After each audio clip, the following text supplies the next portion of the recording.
Well, it's almost done.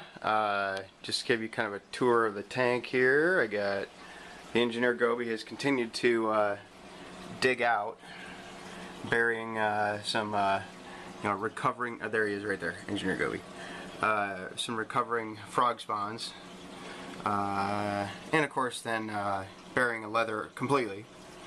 So all this stuff here, very much from this line up, is his doing from yesterday.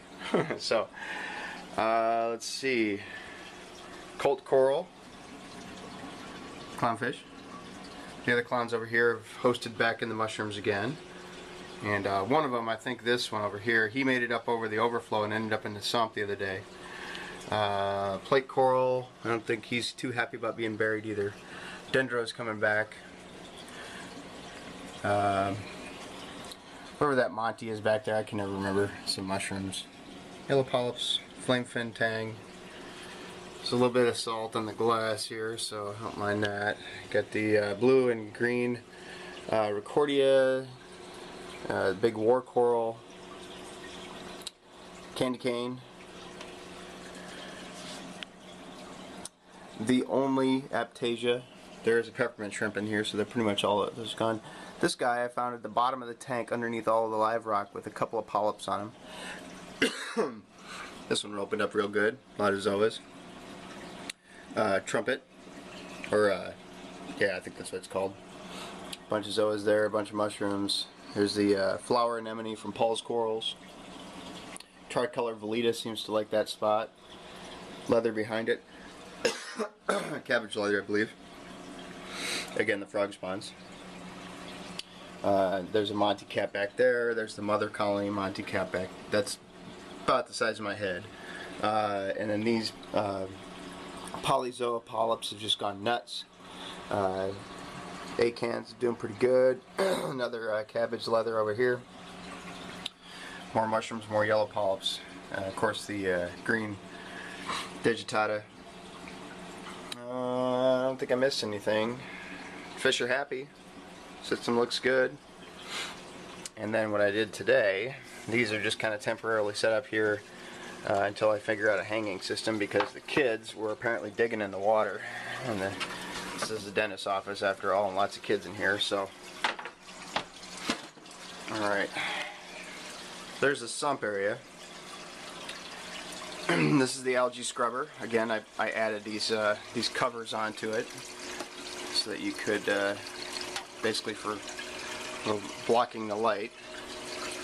And I added a ton of black acrylic throughout, up along here on both sides, on the bottom too.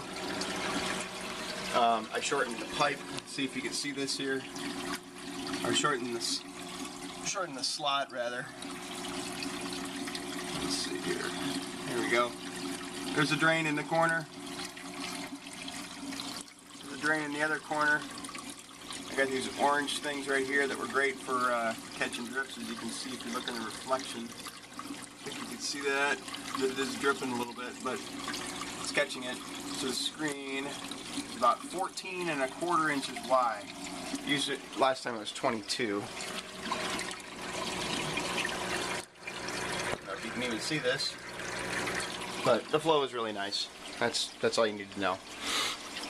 Now my bubble trap has seemed to come apart here, but what it is another wonder use for the plastic canvas.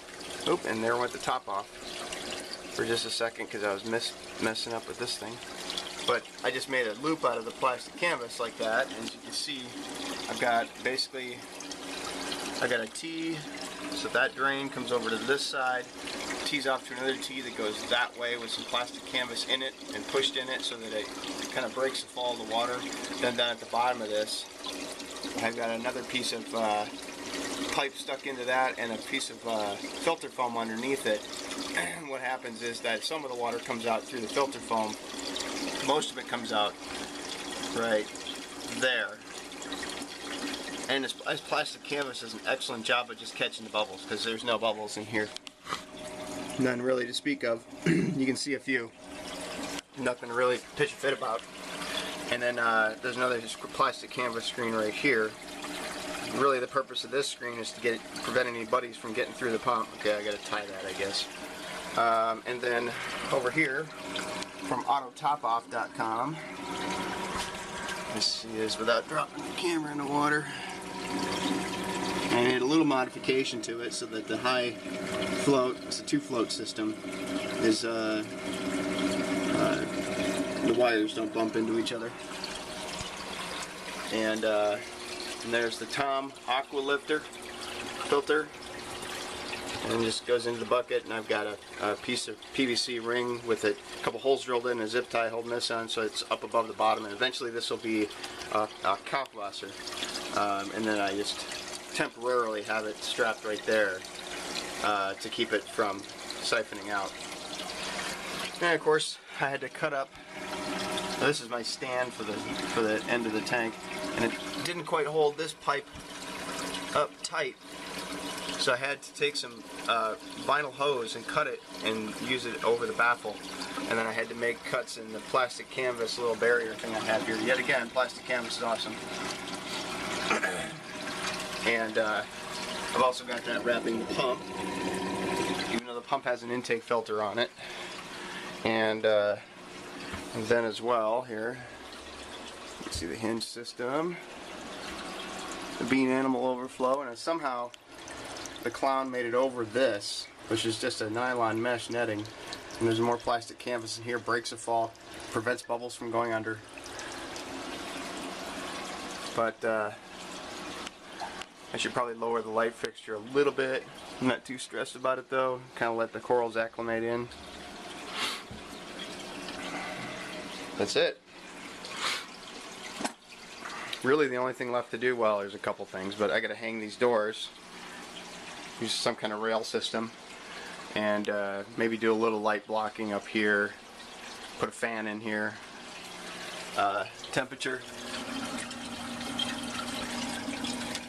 seems to fluctuate from 75 to 79 throughout the day. It doesn't kick on until 75, then it bumps up to 77. That's that JBJ True Temp system, which I wish had adjustable controls. There's the ballast for the light fixture. For the scrubber, I still have to get a timer on it. But it's finally together. Auto top-off system, scrubber, everything.